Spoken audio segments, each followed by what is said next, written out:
Al cierre con Andrés Mompotes. Bienvenidos al cierre, el podcast de la casa editorial El Tiempo, en el que vamos a analizar las noticias y todos los hechos más importantes de Colombia y el mundo. Soy John Torres, editor de mesa central del Tiempo, y en esta edición del viernes 19 de octubre del año 2018 les vamos a hablar de temas tan importantes como la cifra de dólares, que equivalen apenas a 6.000 pesos, con el que cerca de 2.2 millones de colombianos sobreviven cada día, según un informe del Banco Mundial. También vamos a contarles la historia de un religioso, un ex religioso anglicano, que se llama José Luis Aduén y que fue capturado por la Fiscalía porque dirigía una red que explotaba sexualmente a venezolanos muy pobres que llegaron a Barranquilla buscando una mejor oportunidad y se encontraron con una situación enormemente compleja y denigrante. También les vamos a hablar de la cifra mágica, que son los 31 puntos que, según los expertos en deportes, necesita cualquier equipo que esté jugando en la Liga Profesional Colombiana para aspirar a llegar al famoso octogonal de fin de año. Bienvenidos. La cifra del día. La cifra de la que queremos hablar hoy con ustedes, y vamos a hablar con Mauricio Galindo, editor de Economía del Tiempo, en realidad podrían ser dos, o 2.2 millones de colombianos, o también $2, que es la plata que, según un informe del Banco Mundial, tienen estas personas para vivir diariamente y que nos indica un poco la precariedad de muchas personas en Colombia, y sin embargo esta cifra es mucho mejor que lo que teníamos antes en el país. Para entender esto un poco mejor, estamos hablando con Mauricio, ya les decía, y lo que le queríamos preguntar es este indicador ¿qué representa para el país? Bueno, es un indicador que hay que ponerle mucho cuidado. 2,2 millones de personas viviendo con $2 o menos al día, pues es mucha gente. Uno diría que porcentualmente son solo el 4,5% de la población, pero es mucha gente. Eso traído a pesos, más o menos son 6.000 pesos al día para la comida, para todas las necesidades que tienen estas personas. Eso significa que si bien se ha ganado en términos de avances contra la pobreza, el camino todavía está muy lejos de ser suficiente. Claro que sí. Mauricio, ¿esta es la línea de pobreza? ¿Cómo lo denominan técnicamente los economistas? Este es un límite que pone el Banco Mundial, que uno podría decir que es arbitrario para poder comparar las estadísticas en todo el mundo. Colombia tiene su propia medición de línea de pobreza que sale todos los años más o menos en marzo. La gente que está por debajo de la línea de pobreza son muchos más. Son más o menos el 26% de la población, pero esa línea de pobreza es mucho más alta que $2 al día. En extrema pobreza en Colombia, con nuestra medición, con la medición que hace el DANE, son 7,6%. Y esta que con la que mide el Banco Mundial, que es mucho más ácida, es de $2 al día. Ahí la gente que vive en ese límite es el 4,5%. Claro. Ustedes mencionaban en el informe que puede uno pensar que estamos mejor, evidentemente estamos mejor que en 1990 cuando el porcentaje era mucho más alto, pero también es cierto que hay un estancamiento en la disminución de ese indicador también. Sí, países como Colombia experimentaron durante 10 años un fenómeno de muy buenos precios de materias primas, y Colombia pues es un exportador que depende principalmente del petróleo, sin ser petrolero, y eso le favoreció mucho y ayudó que mucha gente saliera de la pobreza, bien por vía de ingresos, porque la economía se movía más, o bien por la vía de la redistribución a través de subsidios como Familias en Acción, que contaron con muchos recursos durante esos 10 años. Cuando se acabó ese ciclo de buenos precios del petróleo, los países que dependen de las materias primas empezaron a sufrir, como lo hemos visto en Colombia desde el 2014, y esos progresos en algunos casos se han ido perdiendo. En Colombia se ha logrado mantener un poco, pero la velocidad a la que se venía avanzando frente a la pobreza se ha reducido. Claro que sí. Mauricio, y finalmente el indicador es válido, es técnico, pero en el caso de los hogares ¿tiene algún componente que distorsiona? Porque nos explicaba usted que la gente junta sus ingresos y finalmente en un hogar termina habiendo un poco más del mínimo, a pesar de que este no representa el salario mínimo. ¿Cómo es eso? Lo que pasa es que este es un indicador por persona, por habitante. Entonces, usted tiene $2 por persona, pero es posible que estemos hablando de un hogar de cuatro personas. Entonces usted tendría, para estar en este nivel, en un hogar de 4 personas, que es un hogar más o menos típico, tendría un ingreso y a la vez un gasto de unos $8 al día, que de todas maneras es muy pequeño. Uno dice, bueno, ¿y esta gente cómo vive? Hace unas semanas el DANE presentó un estudio muy grande, es un estudio tan grande que se hace solo cada 10 años, que es la encuesta de presupuestos de los hogares.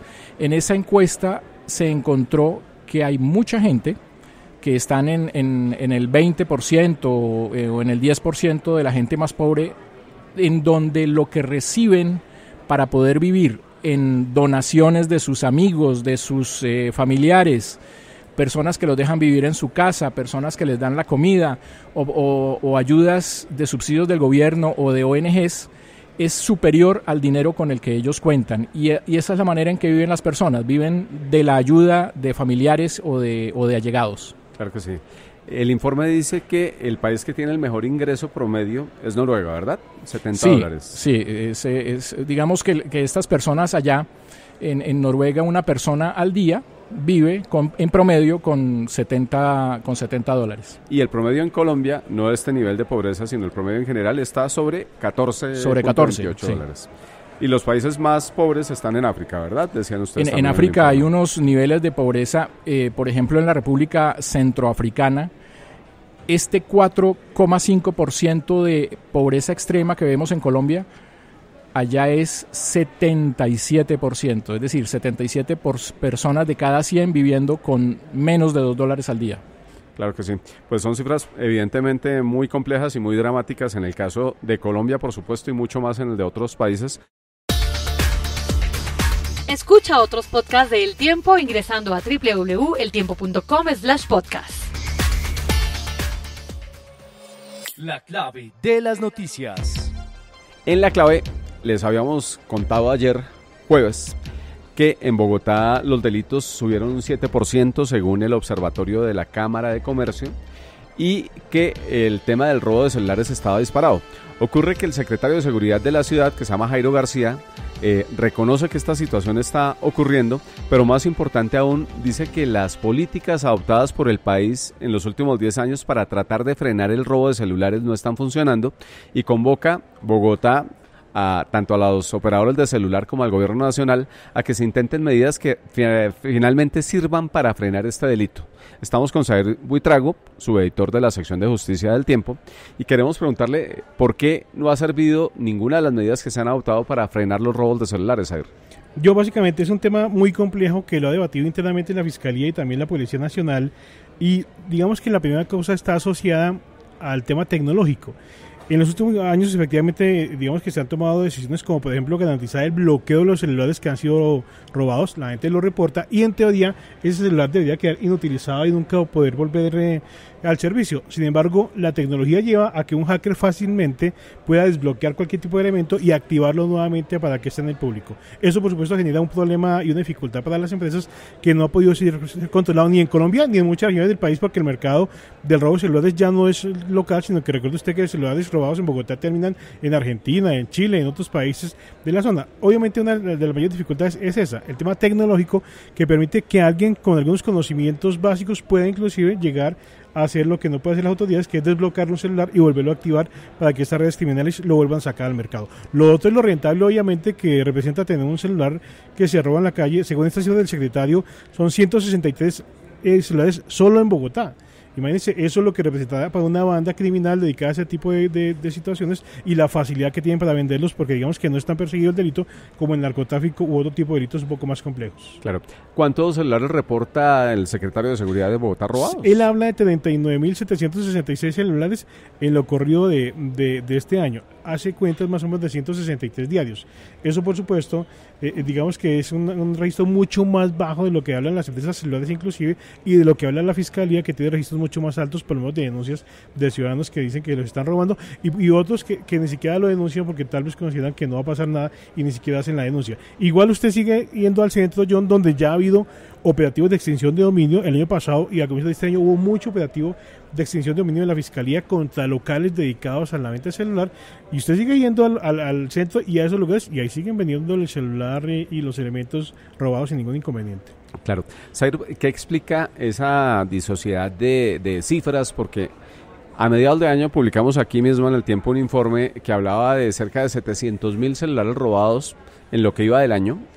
Y cuando uno mira las cifras de denuncias tanto de la Fiscalía como las que reconoce la Alcaldía de Bogotá, como las de la Policía, pues están por lo menos 600.000 por debajo. O sea, ¿qué es lo que explica esa disparidad? Pues realmente hay un subregistro muy alto, John. Digamos que lo que reportan las empresas celulares resulta ser mucho más alto que realmente lo que la Policía y la Fiscalía tienen. Puede estar vinculado al tema, por ejemplo, de la denuncia que no se hace oportunamente. Y lo otro que sí, John, digamos que hay que reconocerlo, es que de fondo hay, digamos, que algunas diferencias entre las mismas empresas y las autoridades. Porque digamos que en voz baja las autoridades señalan que si hubiera más colaboración de las empresas celulares, seguramente sería más fácil combatir el delito. ¿Por qué? Porque es que la empresa celular, ese celular que es robado, que es activado nuevamente y queda en el servicio, pues le sigue generando algún tipo de utilidad a la empresa de telefonía celular. Y digamos que las autoridades sí cuestionan que tal vez allá no se está haciendo tanto como debieran, porque realmente eso sí representa una utilidad, porque son celulares que están en el mercado que siguen generando, digamos que algún tipo de recurso económico para las empresas. Claro, y una situación de todos modos que nunca deja de ser compleja. Pero además, si contáramos realmente los robos de celulares con la cifra de hurtos que normalmente manejan por otro tipo de registros las autoridades, pues las cifras terminarían absolutamente infladas, ¿verdad? Sí, realmente el tema es mucho más grave de lo que se cree. Esta es una alerta que no es nueva, desde hace ya mucho tiempo las autoridades lo vienen diciendo, la ciudadanía lo viene reclamando. Digamos que el temor constante en las calles es el robo celular. Siempre que hay un robo, usted verá que lo primero que se llevan es el celular, porque lo que más fácil venden, y eso digamos que es el pan diario de los ciudadanos, y realmente es un tema que seguramente habría que poner mucho más cuidado, no solamente en el tema de la persecución de las autoridades, sino también en el tema tecnológico macro, para garantizar que esos celulares realmente queden utilizados y no regresen al mercado como está pasando hoy. Claro, y un tema también final y muy importante, la gente también tiene que aprender a no comprar robado, porque esa es una muy mala costumbre que seguimos manteniendo y que alimenta las redes del delito. Claro, y no solamente el celular, o sea, de ahí para allá, ¿cuánto cuesta en la pantalla del celular, John? Una pila inclusive, pues básicamente la consiguen mucho más barata en el mercado negro y se la ponen, sin tener en cuenta obviamente que eso fue robado a alguien que pudo haber hasta un muerto de por medio, porque han matado y esclavos, y se han conocido casos de gente que ha resultado muerta por no haber querido entregar el celular, y el mercado realmente es muy alto y es muy fácil de conseguir. Como le digo, usted vaya al centro de Bogotá y cuántos locales encuentra celulares robados a muy bajo costo o inclusive a un alto costo, pero que igual sabiendo que son robados. Claro que sí. Pues señor, muchas gracias. Con mucho gusto. Ahora escucha los podcasts del Tiempo también en iTunes. Lo más leído en eltiempo.com. En lo más leído les vamos a contar la historia de José Luis Aduén, un antiguo religioso anglicano que fue capturado en Barranquilla, señalado de mantener una red de abuso sexual que explotaba a venezolanos. Vamos a contarles esta historia con el editor de Nación, Luis Alberto Miño, y pues nos va a revelar detalles que han sido seguidos muy de cerca por todos los lectores del tiempo.com. Sí, John, bueno, Aduén hizo parte de la comunidad anglicana de San Francisco de Asís. Sin embargo, en la actualidad no pertenece. Lo que dice la comunidad es que este hombre estuvo con ellos, pero al parecer por desvío de algunos mercados que ellos recibían, fue retirado de esta comunidad, pero él siguió actuando como si fuera fraile de ellos. Nunca entregó los hábitos, pese a que lo sacaron de la comunidad, y dicen ellos que pues que no tienen por qué responder por las actuaciones de este hombre que se hace llamar sacerdote y religioso, y que al parecer esto fue el gancho que él utilizó para convocar a un grupo de 20 venezolanos, llevarlos a una vivienda del barrio Los Andes en el suroccidente de Barranquilla, y a cambio, según dice la fiscalía, de la alimentación y el hospedaje, los habría sometido a temas de relaciones sexuales, de explotación sexual, para transmitirlo por las redes y cobrar por esto, John. Claro, entiendo yo, Luis, que él ha negado los cargos de la Fiscalía y que además hay denuncias de varias de estas personas que actúan como testigos en el proceso y que dicen que efectivamente los explotaba y que además los amenazaba, ¿verdad? Sí, en la audiencia él niega los cargos, dice que él lo que tenía era un albergue para ayudar a estas personas, que solamente había un computador en la vivienda y que los otros computadores eran de los propios venezolanos con los que ellos se comunicaban con sus familiares en Venezuela. Lo que él dice, pues, que nunca hubo un tema de abuso sexual o de explotación sexual. Sin embargo, pues las autoridades, la información que tienen, como usted lo menciona, es otra, es que el hombre luego de tener a los venezolanos allí, les decía que debían pagar y que como no tenían dinero, la única forma era sostener relaciones y transmitirlas por la red. Entonces, lo que ante la negación que hace él, pues ya vendrá un caso más largo de la Fiscalía para demostrar la culpabilidad de este hombre. Claro. Lo que esto demuestra, Luis, es que la situación de muchos venezolanos en Colombia sigue siendo muy precaria, que así como hay unos que están en redes de delincuencia, que han sido capturados, también lo que está pasando es que incluso esas personas terminan siendo victimizadas y utilizadas por las redes de delincuencia colombianas que han encontrado mano de obra barata, por decirlo de alguna manera. Sí, ese es el ejemplo de un caso, de varios casos que están ocurriendo clandestinamente en el país, en el que pues los venezolanos, ante su necesidad, aceptan trabajos o oficios para ganar unos pesos, cosas que no están legales. Ya se ha conocido pues que también en el tema de la prostitución también se presentan estos casos, y también en el tema de la explotación laboral, donde ciudadanos venezolanos son contratados ilegalmente para pagarles salarios menores que a los colombianos. Claro que sí. Luis Alberto, pues muchas gracias por darnos las claves de esta información. Lo que viene para su información. Y en lo que viene tenemos a Orlando Asensio, subeditor de deportes, con quien vamos a hablar sobre el número mágico que llaman en el fútbol colombiano y que va a ser clave en lo que viene en estos próximos 4 partidos. Ya nos quedan, Orlando, para que termine la fase de clasificaciones del campeonato. Correcto, John, buenas tardes. Sí, quedan 4 fechas. El número mágico, expliquémosle a la gente, es es como el apodo que le llaman a la cantidad de puntos que se necesitan para clasificar a las finales de la liga. ¿Cómo se obtiene? Normalmente el cálculo que uno hace para clasificar es ganar todos los puntos de local. Algunos equipos tienen 10 partidos como local, otros tienen 9 por la eliminación de la famosa fecha de clásicos en esta temporada. Entonces, partiendo de la base de que los que juegan 10 partidos como local alían 30 puntos, ese sería el número mágico. Eso va subiendo o bajando de acuerdo con el rendimiento de cada equipo. En este momento está un punto por encima de ese número teórico de los 30 puntos. Hoy el octavo, que es Atlético Nacional, es Río Negro, Águilas Nacional, el séptimo con 25 puntos también, le quedan 2 partidos en casa, es decir, 25 más ganando los 2 partidos son 6, son 31 puntos el cálculo de los puntos que se necesitan para clasificar. Claro que sí. Y en ese orden de ideas, ¿cuántos equipos siguen vivos y cuántos ya están definitivamente por fuera de ese número mágico, Orlando? Bueno, en ese orden de ideas, hay cuatro equipos que están prácticamente clasificados, tienen 29 puntos, les faltaría un par para llegar al rango de los 31, que son Tolima, Once Caldas, Bucaramanga y Equidad. Junior está ahí muy cerquita de ese grupo con 28. Medellín, con la victoria frente a Alianza Petrolera, se metió en ese lote y tiene 26. Y Nacional y Águilas, que se enfrentaron este jueves con victoria de Nacional 3-1, cierran el grupo por ahora de clasificados con 25. Tienen opciones todavía, pero se les está complicando. Deportivo Cali, que tiene 23, Santa Fe, que tiene 22, y Millonarios, con las 2 victorias seguidas que ha conseguido, llegó a 21. De ahí para abajo ya el tema está más difícil. Chico con 18, América con 17 y de pronto Envigado y Alianza con 16 podrían llegar.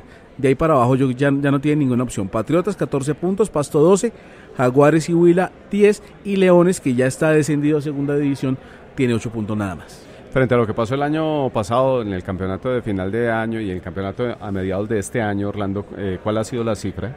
Bueno, comparado con el semestre pasado, la cifra es mucho más alta. El octavo del semestre pasado entró con 28 puntos, que fue en Once Caldas. Y hace un año el cálculo se hacía diferente porque se jugaba una fecha más. Okay. El torneo tenía una jornada más, que era la famosa fecha de clásicos, que este año se eliminó. Entonces no es prudente compararlo porque se juega un partido menos ahora. Entonces La referencia real con el mismo sistema de campeonato del semestre pasado, el octavo entró con 28, pero había un equipo disparado que era Nacional. También si hay un equipo disparado o un equipo muy abajo, va subiendo o bajando ese, entre comillas, número mágico que se necesita para clasificar. Hoy está muy pareja la tabla, le mostraba 4 equipos con 29 puntos empatados en la punta, y eso hace que el número mágico sea más alto en esta ocasión. ¿Posibilidades para Millonarios? Posibilidades para Millonarios ya dependen mucho de otros resultados. Tendrá que ir a ganar a Envigado el domingo, va a ser el partido de la noche, 8 de la noche, frente a Envigado en el Parque Estadio Sur.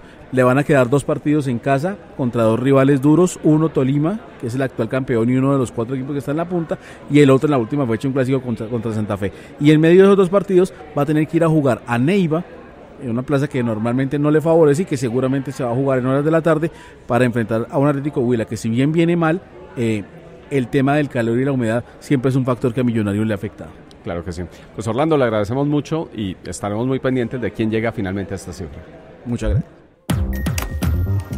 Y hasta aquí el nuevo episodio de Al Cierre. Los esperamos el próximo lunes con el podcast de la Casa Editorial, donde analizaremos todos los eventos y todas las noticias que les interesan a los colombianos y al mundo. Buenas tardes.